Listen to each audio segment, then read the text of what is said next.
बहुत समय पहले जुरासिक घाटी नाम की एक जादुई और हरी भरी जगह थी, जहां अलग अलग तरह के डायनासोर मिलजुल कर रहते थे। इसी घाटी में एक छोटा लेकिन हिम्मती ट्राइसेराटॉप्स डायनो जन्मा। वह बाकी डायनासोर से अलग था, हमेशा नई चीजों को जानने की उत्सुकता से भरा हुआ। उसके माता पिता हमेशा उसे समझाते कि ज्यादा दूर मत जाओ, लेकिन उसका खोजी मन किसी की नहीं सुनता था। एक दिन सुबह सुबह जब सूरज की सुनहरी किरणें पहाड़ों के पीछे से झांक रही थीं, एक शरारती ड्रैगनफ्लाई ने डायनो की नाक पर बैठकर उसे जगा दिया। डायनो ने जोर से हैचू किया और नन्ही सीढ़े दूर जाकर गिर गई। तभी उसकी नजर आकाश की ओर गई और उसने देखा एक रहस्यमयी चमकदार तारा आसमान से गिर रहा था। ये क्या था?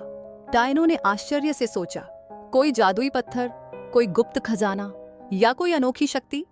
उसका दिल तेजी से धड़कने लगा। उसने बिना कुछ सोचे समझे ही उस तारे को खोजने निकलने का फैसला कर लिया और चुपचाप अपने सोते हुए माता पिता को छोड़कर जंगल की ओर बढ़ गया। डायनो तेजी से भागता हुआ हरे भरे मैदानों से गुजरा, जहां विशाल ब्रैकियोसॉरस अपनी लंबी गर्दन से ऊंचे पेड़ों की पत्तियां खा रहे थे। एक ब्रैकियोसॉरस ने उसे देखा और मुस्कुराया। छोटे ट्राइसेराटॉप्स, इतनी जल्दी कहां भाग रहे हो?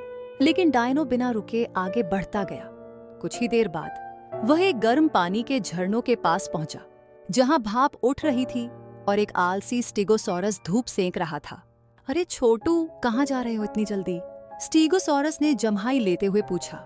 मुझे आकाश से गिरा हुआ तारा खोजना है, डायनो ने जोश में कहा। स्टीगोसॉरस हंस पड़ा। सावधान रहना, जंगल में कई खतरनाक शिकारी भी हैं।